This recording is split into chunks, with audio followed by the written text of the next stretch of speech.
Hello, আসসালামু আলাইকুম ভাই বোনেরা। আবার নিয়ে আসলাম রমজানের আরেকটা রেসিপি। এটা হচ্ছে বেক করা ভেজিটেবল চপ। আমি কিভাবে রান্না করি আমার পাশে থাকেন, আমার পুরো ভিডিওটা দেখেন। পুরো ভিডিও না দেখলে আপনার রেসিপিটা বুঝতে পারবেন না যে আমি কি দিয়েছি, আমি কিভাবে রান্না করেছি, কিভাবে বানিয়েছি চপগুলো। যদি আমার মতো বানিয়ে খান তাহলে হেলদি একটা চপ খাবেন। আমি এটা এয়ার ফ্রায়ারে বেক করেছি, আপনারা চাইলে এটা তেলের মধ্যে ফ্রাই করতে পারেন। এটার মধ্যে ব্রেড ক্রাম্ব লাগিয়ে ফ্রাই করলে কী হয়, চপটা ক্রিস্পি হয়। এখন আমি এটা রান্না করব চিকেন কিমার জন্য আমি পেঁয়াজ দিয়েছি, তেল দিয়েছি, আদা বাটা, রসুন বাটা, আর দিয়েছি লবণ। দিয়ে আমি এটাকে একটু ভেজে নেব। পেঁয়াজটা ভাজা হয়ে গেলে এটার মধ্যে আমি গুঁড়া মশলাগুলো অ্যাড করে দেব। এখানে আমি মরিচের গুঁড়ো, হলুদের গুঁড়ো, তারপরে গরম মশলা, জিরার গুঁড়ো, ধনিয়ার গুঁড়ো, এগুলো আমি দিয়েছি। আমি উপরে লিখে দেবো আমি কতটুকু দিয়েছি, তাহলে আপনারা দেখে নিতে পারবেন। এটার মধ্যে দিয়েছি পানি, দিয়ে আমি পেঁয়াজটাকে ভালোভাবে কষিয়ে নেব।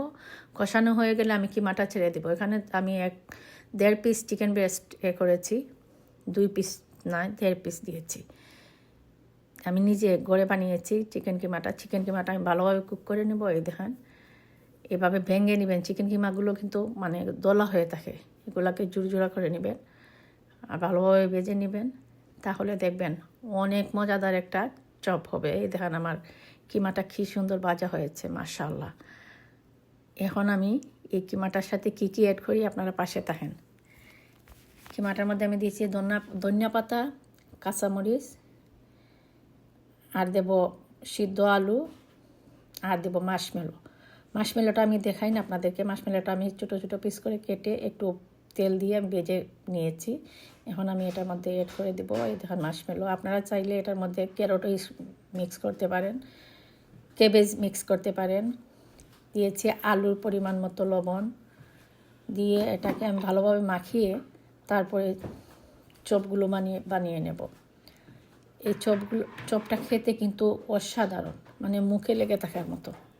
আমি আজকে প্রথম রমজানে আমি এই রেসিপিটা আজকে করেছি। আমরা ফ্রাই করে খেয়েছি, কিছু ফ্রাই করেছি, কিছু আমি বেক করেছি। আপনারা যেভাবে ইচ্ছা এভাবে খেতে পারেন, কিন্তু রেসিপিটা কিন্তু অনেক অসাধারণ, অনেক লোভনীয়, অনেক মজাদার। ট্রাই করে দেখবেন রমজানে আপনারা। আমার মতো যদি খেতে পারেন তাহলে একটা মজার একটা চপ খাবেন। এই ধান আমি সবগুলো চপ বানিয়ে নিয়েছি।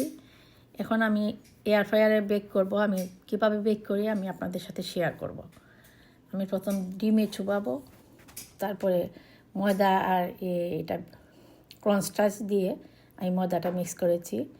ময়দাটার মধ্যে আমি মিক্স করে তারপরে আবার ডিমে চুবাবো। ডিমে দিয়ে তারপরে আমি এয়ার ফ্রায়ারের মধ্যে দিয়ে দেব। আমি 3টা করছি, বেশি করি না, এখন অনেক রাত, কেউ খাবে না, এর জন্য শুধু আমি আপনাদেরকে দেখানোর জন্য। আপনারা যদি চান তাহলে এটার মধ্যে ব্রেড ক্রাম্ব লাগাতে পারেন।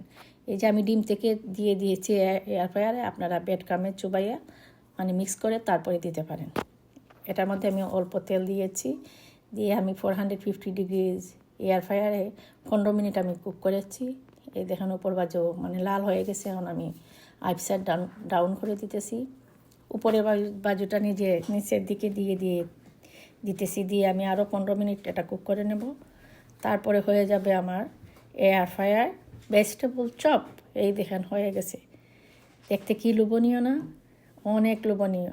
আপনারা ট্রাই করবেন। যারা আমার ভিডিওটা দেখবেন, আমারকে ফলো দিয়ে আমার পাশে থাকবেন। এভাবে নতুন নতুন রেসিপি নিয়ে আসবো আপনাদের জন্য রমজানের জন্য ইনশাআল্লাহ। যদি ভালো লাগে লাইক কমেন্ট করে শেয়ার করে দিবেন, সবাইকে দেখার সুযোগ করে দিবেন। সবাই ভালো থাকেন, সুস্থ থাকেন। আল্লাহ হাফেজ।